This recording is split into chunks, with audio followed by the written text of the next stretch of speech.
Good morning everyone. তো চলে এসেছি ডে 25। তো আমি এসেছি আজকে একটা নতুন আলাদা জায়গায়। তো দেখতেই পাচ্ছেন জায়গাটা কোথায়। তো এসেছিলাম ডুয়ার্সে। এই সামনে যে এটা দেখতে পাচ্ছেন সাদা জায়গাটা, তো এটা একটা রিভার। তো এটার নাম হচ্ছে জয়ন্তী রিভার। তো আজকের ওয়ার্কআউটটা আমি আজকে এখানেই করব। আর অনেক দিন ভিডিও আমিও দিতে পারছি না, কারণ হচ্ছে আমার চোটের কারণে আমি ভিডিওটা দিতে পারছি না। তো পায়ে, হাঁটুতে আর হচ্ছে পায়ের অ্যাঙ্গেলে লাগা ছিল, অনেক আগে খেলতে গিয়ে লেগেছিল। সেই কারণে আমি ভিডিওটা ঠিক করে দিতে পারছিলাম না, যে এই চোটের জন্য। তো এসছি আজকে একটা নতুন জায়গায়, চলুন ভিডিওটা দেখতে থাকুন। বন্ধুরা, আমি যে জায়গাটায় আছি এখন, এটি হচ্ছে জয়ন্তী, ডুয়ার্সের রানী। তো কুয়াশার কারণে পাহাড়গুলোকে আমি ভালো করে দেখাতে পারছি না, খুবই কুয়াশা পড়েছে সকালবেলা, ওই দিকটা মেঘ ছিল যার জন্য। আর দেখতেই পাচ্ছেন নদীতে জল নেই, কারণ হচ্ছে এটি বর্ষাকালের নদী, যখন বর্ষাকাল হয় তখন জল হয়। তো নদীর কিনারাতেই রয়েছে হোমস্টে, তো যারা ঘুরতে আসতে ইচ্ছা আছে তারা এখানে এসে থাকতে পারেন।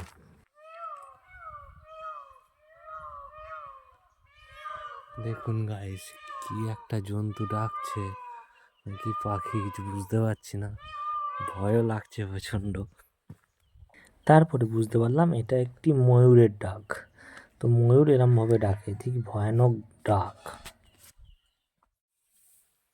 চলুন তাহলে দেরি না করে আমার ওয়ার্কআউটটা স্টার্ট করে দিই। হর হর মহাদেব।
তো আজকেকার মতো রানিং কমপ্লিট করে নেক্সট পার্ট, ওয়ার্কআউটের মেন পার্ট নিয়ে আমি আসছি নেক্সট ভিডিওতে।